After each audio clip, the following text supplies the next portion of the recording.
ओम चंडिका देवी को नमस्कार है। मार्कंडे जी ने कहा, पितामह जो इस संसार में परम गोपनीय तथा मनुष्य की सब प्रकार से रक्षा करने वाला है और जो अब तक आपने दूसरे किसी के सामने प्रकट नहीं किया हो, ऐसा कोई साधन मुझे बताइए।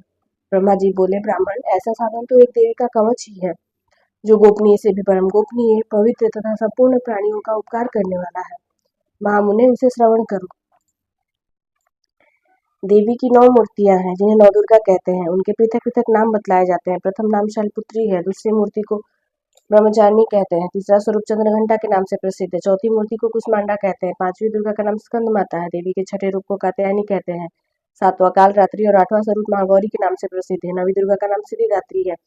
ये सब नाम सर्वज्ञ महात्मा वेद भगवान के द्वारा ही प्रतिपादित हुए हैं। जो मनुष्य अग्नि में जल रहा हो, रणभूमि में शत्रुओं से घिर गया हो, विषम संकट में फंस गया हो तथा इस प्रकार भय से आतुर होकर जो भगवती दुर्गा की शरण में प्राप्त हुए हो, उनका कभी कोई अमंगल नहीं होता। युद्ध के समय संकट में पड़ने पर भी उनके ऊपर कोई विपत्ति नहीं दिखाई देती। उन्हें शोक, दुख और भय की प्राप्ति नहीं होती।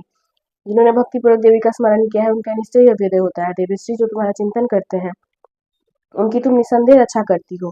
चामुंडा देवी प्रेत पर आरूढ़ होती है, 12 भैंसे पर सवारी करती है। ऐन्द्री का वाहन ऐरावत हाथी है। वैष्णवी देवी गरुड़ पर ही आसन जमाती है। माहेश्वरी वृषभ पर आरूढ़ होती है। कौमारी का वाहन मयूर है। भगवान विष्णु की प्रियतमा लक्ष्मी देवी कमल के आसन पर विराजमान है और हाथों में कमल धारण किए हुए है। वृषभ पर आरूढ़ ईश्वरी देवी ने श्वेत रूप धारण कर रखा है। ब्राह्मी देवी हंस पर बैठी हुई है और सब प्रकार से आभूषणों से विभूषित है। इस प्रकार ये सभी माताएं सब प्रकार की योग शक्तियों से संपन्न है। इनके सिवा और भी बहुत सी देवियां हैं, जो अनेक प्रकार के आभूषणों की शोभा से युक्त तथा नाना प्रकार के रत्नों से सुशोभित है। ये संपूर्ण देवियां क्रोध में भरी हुई हैं और भक्तों की रक्षा के लिए रथ पर बैठी दिखाई देती हैं। ये शंख, चक्र, गदा, शक्ति, हल और मूषण, खेटक और तोमर, परशु तथा पाश, कुंत और त्रिशूल एवं उत्तम सांख्य, धनुष आदि अस्त्र शस्त्र अपने हाथों में धारण करती हैं। दैत्यों के शरीर का नाश करना, भक्तों को अभयदान देना और देवताओं का कल्याण करना, यही उनके शस्त्र धारण का उद्देश्य है। महान रौद्र रूप, अत्यंत घोर पराक्रम, महान बल और महान उत्साह वाली देवी, तुम महान भय का नाश करने वाली हो। तुम्हें नमस्कार है। तुम्हारी ओर देखना भी कठिन है। शत्रुओं का भय बढ़ाने वाली जगदम्बिके मेरी रक्षा करो। पूर्व दिशा में इंद्री मेरी रक्षा करे। अग्निकोण में अग्नि शक्ति, दक्षिण दिशा में वाराही और नैऋत्य कोण में खड्गधारिणी मेरी रक्षा करे। पश्चिम दिशा में वारुणी और वानकों में मृग पर सवार करने वाली देवी मेरी रक्षा करे। उत्तर दिशा में कौमारी और विशान कोण में शूलधारिणी देवी रक्षा करे। ब्रह्माणी, तुम ऊपर की ओर से मेरी रक्षा करो और वैष्णवी देवी नीचे की ओर से मेरी रक्षा करे। इस प्रकार सौ को अपना वाहन बनाने वाली चामुंडा देवी 10 दिशाओं में मेरी रक्षा करे। जया आगे से और विजया पीछे की ओर से मेरी रक्षा करे। वाम भाग में अजिता और दक्षिण भाग में अपराजिता रक्षा करे। उद्योतनी शिखा की रक्षा करे। उमा मेरे मस्तक पर विराजमान होकर रक्षा करे।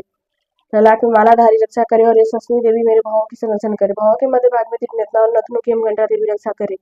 दोनों नेत्रों में मध्य भाग में सांकिनी और कानों में द्वारपालिनी देवी रक्षा करे। कालिका देवी कपोलों की तथा भगवती सांकरी कानों के मूल भाग की रक्षा करे।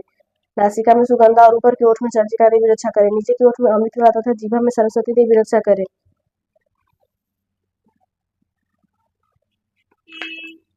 कौमारी दांतों की ओर चंडिका कंठ प्रदेश की रक्षा करेगी। चित्रघंटा गले की घाटी की ओर महामाया तालू में रखकर रक्षा करे। कामाक्षी ढोरी की ओर सर्वमंगला मेरी वाणी की रक्षा करे। भद्रकाली ग्रीवा में और धनुधारी पृष्ठवंश में रखकर मेरी रक्षा करे। कंठ के बाहरी भाग में नीलग्रीवा और कंठ के नली में नलकुबरी रक्षा करे। दोनों कंधों में खड्गिनी और मेरे दोनों भुजाओं की ब्रजधारणी रक्षा करे। दोनों हाथों में दंडनी और अंगुलियों में अंबिका देवी रक्षा करे। सुरेश्वरी नखों की रक्षा करे। कुलेश्वरी पेट में रहकर रक्षा करे। महादेवी दोनों स्तनों की ओर शोकवासिनी देवी मेरे मन की रक्षा करे। ललिता देवी हृदय में और शूलधानी उदर में रहकर रक्षा करे। नाभि में कामनी और गुदा भाग में गुदेश्वरी रक्षा करे। पूतना और कामिका लिंग की रक्षा करे। महिषवासिनी गुदा की रक्षा करे। भगवती कटी भाग में बिंदवासिनी घुटनों की रक्षा करे। संपूर्ण कामनाओं को देने वाली महाबला देवी दोनों पिंडलियों की रक्षा करे। नरसिंही दोनों घुटियों की और तैसी देवी दोनों चरणों के पृष्ठ भाग की रक्षा करे। श्री देवी पैरों की उंगलियों में, तलवासिनी पैरों के तलुओं में रखकर रक्षा करे। अपने दाढ़ों के कारण भयंकर दिखाई देने वाली दंष्टा कराली देवी नखों की और ऊर्ध्व केशरी देवी केशों की रक्षा करे। रोमा बलियों के छिद्रों में कौवेही और त्वचा की बागेश्वरी देवी रक्षा करे। पार्वती देवी रक्त, मजा, वसा, मांस, हड्डी और मेद की रक्षा करे। हाथों की कालरात्रि और पित्त की मुकुटेश्वरी रक्षा करे। मूलाधार आदि कमल कोशों में पद्मावती देवी और कंठ में चूड़ामणि देवी स्थित होकर रक्षा करे। नख के तेज की ज्वालामुखी रक्षा करे। जिसका किसी भी अस्त्र से वेदन नहीं हो सकता, वह अभेदा देवी शरीर की समस्त संधियों में रहकर रक्षा करे। ब्रह्माणी, आप मेरे वीर की रक्षा करें। छतेश्वरी छाया की तथा धर्म धारिणी देवी मेरे मन, अहंकार और बुद्धि की रक्षा करे। हाथ में ब्रज धारण करने वाली ब्रजहस्ता देवी मेरे प्राणपान, ज्ञान, और समान वायु की रक्षा करे। कल्याण से शोभित होने वाली कल भगवती कल्याण शोभना मेरे प्राण की रक्षा करे। रस, रूप, गंध, शब्द, स्पर्श और इन विषयों का अनुभव करते समय योगिनी देवी मेरी रक्षा करे। सत्वगुण, रजोगुण और तमोगुण की रक्षा सदा नारायणी देवी करे। बाराही आयु की रक्षा करे। वैष्णवी धर्म की रक्षा करे तथा चक्रिणी देवी यश, कीर्ति, लक्ष्मी तथा धन और विद्या की रक्षा करे। इंद्राणी आप मेरे गोत्र की रक्षा करो। चंडिके तुम मेरे पशुओं की रक्षा करो। महालक्ष्मी पुत्रों की रक्षा करे और भैरवी मेरे पति की रक्षा करे। मेरे पथ की सुपथा और मार्ग की क्षेमकरी रक्षा करे। राजा के दरबार में महालक्ष्मी रक्षा करे। सब ओर से व्याप्त रहने वाली विजया देवी संपूर्ण भय से मेरी रक्षा करे। देवी जो स्थान कवच में नहीं कहा गया है तो सब रक्षा से रहित हो, वो सब तुम्हारे द्वारा सुरक्षित हो, क्योंकि तुम विजयशालिनी और पापनाशिनी हो। यदि अपने शरीर का भला चाहे तो मनुष्य बिना कवच के कहीं एक पग भी न जाए।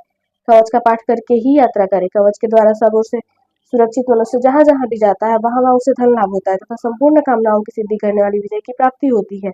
वह जिस जिस अविष्ट वस्तु का चिंतन करता है उसको निश्चय ही प्राप्त कर लेता है। वह पुरुष इस पृथ्वी पर तुलना रहित महान ऐश्वर्य का भागी होता है। कवच से सुरक्षित मनुष्य निर्भय हो जाता है। युद्ध में उसकी पराजय नहीं होती। वह तीनों लोकों में पूजनीय होता है। देवी का यह कवच देवताओं के लिए भी दुर्लभ है।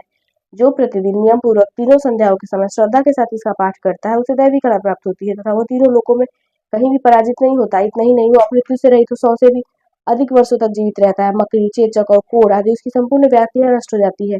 कनेर, भांग, अफीम, धतूरे आदि का स्थावर विष, सांप और बिच्छू आदि के काटने से चढ़ा हुआ जंगम विष तथा अफीम और तेल के संयोग से बनने वाला कृत्रिम विष, ये सभी प्रकार के विष दूर हो जाते हैं। उसका कोई असर नहीं होता। इस पृथ्वी पर मारण, मोहर आदि जितने अभिचारिक प्रयोग होते हैं तथा जितने मंत्र यंत्र होते हैं वे सब इस कवच को हृदय में धारण कर लेने पर उस मनुष्य को देखते ही नष्ट हो जाते हैं।